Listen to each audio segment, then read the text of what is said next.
Sur les 1200 abonnés que j'ai, il doit y avoir à peu près 200 vrais qui regardent mes vidéos. Ceux que j'appelle les vrais, en fait, c'est des gens qui me suivent depuis le début ou alors qui ont pris le train en route, qui m'ont connu en route et qui ont regardé toutes mes vidéos, même si c'était de la merde. Ces gars-là, c'est vrai, ils me suivent pas pour les vidéos karting, les vidéos sim racing, les vidéos tuto où j'essaye d'aider les gens. Ces gars-là, ils me suivent pour autre chose, pour quelque chose de plus grand, pour quelque chose qu'ils ont vu en moi, mais que moi, j'avais oublié.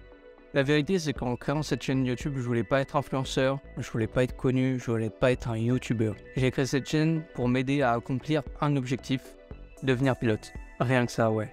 En fait, j'ai vite compris que le sport auto, c'est un business.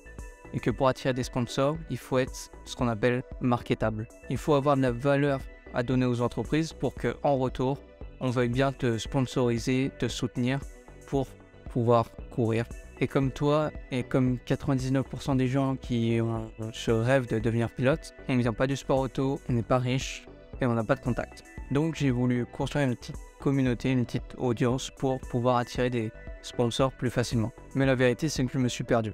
J'adore créer et donc je me suis mis à faire des vidéos que tout le monde faisait sur YouTube, c'est-à-dire des vidéos tuto, des vidéos sim racing, des vidéos de karting, des vidéos d'aide au pilotage, donner des conseils. Et mine de rien, ça m'a permis d'augmenter mon nombre d'abonnés. Et peu à peu, je me suis transformé en youtubeur en fait. La vision que j'avais du youtubeur, je me suis transformé en youtubeur. Et au fur et à mesure que je créais, que je faisais ces vidéos, je perdais mon objectif de vue, mon véritable objectif. Mais il y a quelques temps, j'ai parlé avec un pote du karting qui me disait que mes vidéos étaient cool, que voilà, c'était sympa de regarder mes vidéos, mais qu'il manquait ce truc du début, ce truc où il y avait de l'aventure en fait, que chaque nouvelle vidéo, c'était un nouvel épisode dans l'aventure, c'était un nouvel épisode de la série Guillaume MS, dans sa quête pour trouver un baquet, j'en sais rien, pour l'année prochaine, dans les mois prochains.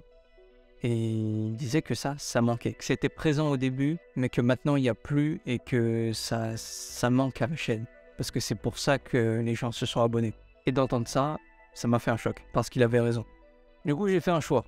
Et cette fois, je compte pas oublier mon objectif. J'ai décidé d'arrêter les vidéos karting, sim racing, tuto, conseils, que tu peux voir partout sur YouTube. Maintenant, je vais traiter cette chaîne YouTube comme un business. Cette chaîne YouTube, en plus d'Instagram, va devenir ma plateforme pour partager mon aventure. Chaque nouvelle vidéo sera un nouvel épisode dans la série, mais ce sera aussi une avancée dans mon aventure, dans ma quête, qui est de devenir pilote.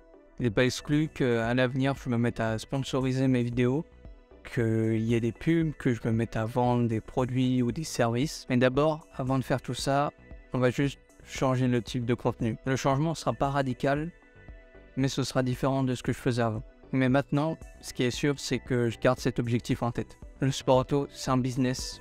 Alors ma chaîne YouTube aussi.